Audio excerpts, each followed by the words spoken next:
भारत और ऑस्ट्रेलिया के बीच में 2023 के ओडीआई विश्व कप का यह पहला मुकाबला वो खेला जा रहा था एमए चिदंबरम स्टेडियम चेन्नई में, चेपॉक में। और यह मुकाबला बहुत ही महत्वपूर्ण था दोनों टीमों के लिए क्योंकि उनके कैंपेन का आगाज हो रहा था। एक नजर डाल देते हैं दोनों टीमों पर जो 11 उनके कप्तानों ने अनाउंस किया। आज भारत के लिए शुभमन गिल मौजूद नहीं थे क्योंकि उन्हें डेंगू हुआ था। दूसरी तरफ भारत 3 स्पिनर खिला रहे थे। दूसरी तरफ जो है ऑस्ट्रेलिया की टीम वही उनकी चित परिचित अंदाज में चुनी गई टीम थी और वो भी पूरी तरह से फिट खिलाड़ी थे सिवाय ट्रेविस हेड के। ऑस्ट्रेलिया के कप्तान ने टॉस जीता और पहले बल्लेबाजी करने का फैसला किया। शुरुआत में ही बल्लेबाजी करते वक्त मिचेल मार्श जल्दी आउट हो गए और उसके बाद जो है धीमी तरीके से पारी आगे बढ़ी और निराश किया उनके बल्लेबाजों ने आज। एब्सोल्युटली मिचेल मार्श गए, लेकिन उसके बाद जब स्टीवन स्मिथ और डेविड वार्नर ने पारी को आगे बढ़ाया, संवारा, लेकिन उसको तोड़ा कुलदीप यादव ने। और जब एक बार जहां से जब आ गए वहां पर स्पिनर्स की एंट्री हुई, वहां से गड़बड़ा गई। Ravindra Jadeja pick of the bowler रहे क्योंकि उन्होंने स्टीव स्मिथ को आउट किया, फिर लबुशेन और उसी ओवर में एलेक्स कैरी को भी उनने एलबीडब्ल्यू करार किया। तो वहां से एक तरह से मिडिल ऑर्डर कोलैप्स हुआ ऑस्ट्रेलिया का। 110 पे थे, 2 वहां से हुए 140 पे 7, लेकिन 140 पे 7 होने के बाद भी वहां पर पैट कमिंस और मिचेल स्टार्क ने थोड़ी पारी को आगे बढ़ाया और अंत में उन्होंने एक रिस्पेक्टेबल टोटल, कहूंगा बहुत ज्यादा तो नहीं लेकिन 200 के आसपास 199 रन बना पाए और पूरी टीम ढेर हो गई। 12 रन एक्स्ट्रास के रूप में भारतीय गेंदबाजों ने दिए। बिल्कुल, और स्टीव स्मिथ इस पारी के सर्वाधिक स्कोरर थे। 46 बनाए 71 गेंदों में, 26 सिंगल लिया। उन्होंने 5 चौके मारे पर जिस तेजी से रन बनाना चाहिए था यहां पर उस तेजी से रन नहीं बना।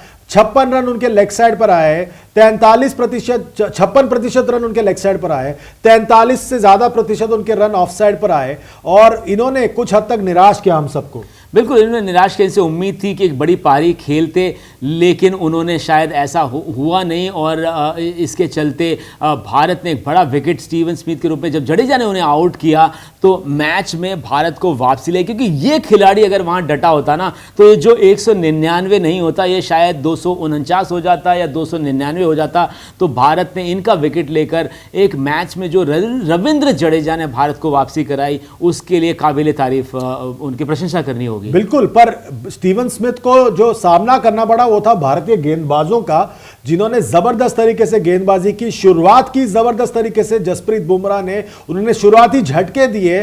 फिर उसके बाद जो बीच के ओवरों में स्पिनर्स ने मिलकर 30 ओवर में 104 रन दिए और 6 विकेट निकाला। पारी वहीं पर पटरी से उतर गई और उसके बाद अंत में आकर बुमराह, सिराज और पांड्या ने जो आखिरी के जो राइट्स थे वो पूरे कर दिए और जबरदस्त तरीके से तीनों स्पिनर्स ने फिरकी का जादू बिखेरा वहां पर मैदान पर।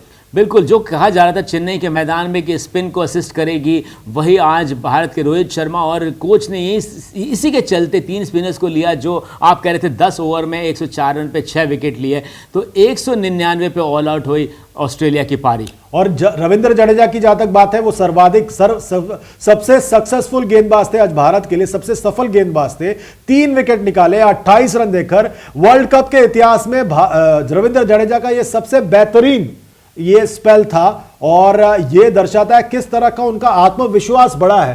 चोट और सर्जरी और सब चीजों के वजह से पिछले पूरे 6 महीने वो बाहर थे टीम से और जैसे ही वापस आए उनकी कमी कितनी खली थी हर फॉर्मेट में वो साफ तौर पर नजर आ रहा है यहां पर। बिल्कुल, लेकिन जिस हिसाब से जब 199 पे गए थे तो भारतीय फैंस सोच रहे थे कि ये स्कोर इनफ है, भारत आसानी से मैच जीत लेगा और आधे समय तो ऐसे लग रहा था कि मैच भारत जीत चुका है। लेकिन ऑस्ट्रेलिया को कम नहीं आंक सकते। मात्र 10 गेंदें हुई थी उस मैच की, भारत की पारी की, और उस समय पहला विकेट गया ईशान किशन का, उन्हें आउट किया मिचेल मार्श ने।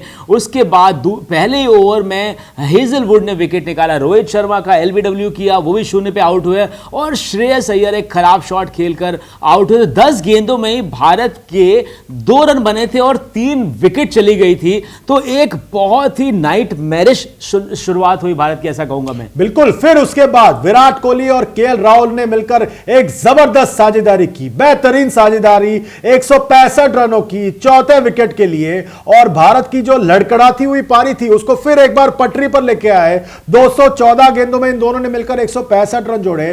केएल राहुल ने ने उसमें 75 रन जोड़े 101 गेंदों में। विराट कोहली ने 85 रन जोड़े 113 गेंदों में और बेहतरीन तरीके से यहां पर पारी को फिर एक बार पटरी पर लेके आए। अपने अनुभव का पूरा फायदा उठाया इन दोनों बल्लेबाजों ने। और विराट कोहली को जरूर एक मौका मिला था, मिचेल मार्श ने वहां पर एक कैच गवा दिया उनका, पर उसके बाद कोई गलत कदम नहीं उठाया। और गेंदबाजी पर अगर नजर डालें तो शुरुआत के दो जो गेंदबाज थे, मिचेल स्टार्क और हेजलवुड, उन्होंने जरूर परेशान किया बल्लेबाजों को शुरुआत में, पर उसके बाद गेंदबाजी थोड़ी आसान होगी, ओस का असर था थोड़े बहुत, पर जाम्पा ने सबसे ज्यादा निराश किया।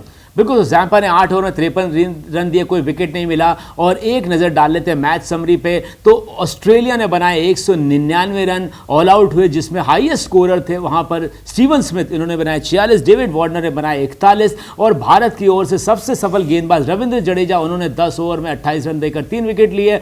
और कुलदीप और बुमराह और सिराज भी विकेटों में पाए गए।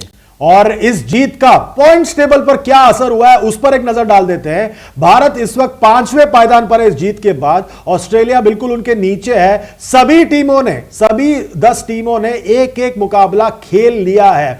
तो पहले 4 दिनों में जो है जबरदस्त तरीके से टूर्नामेंट शुरू हो चुका है और यहां पर बढ़िया तरीके से शुरुआत की है। भारत ने अपने कैंपेन का एक जोरदार तरीके से, एक दमदार तरीके से अपने कैंपेन का आगाज किया।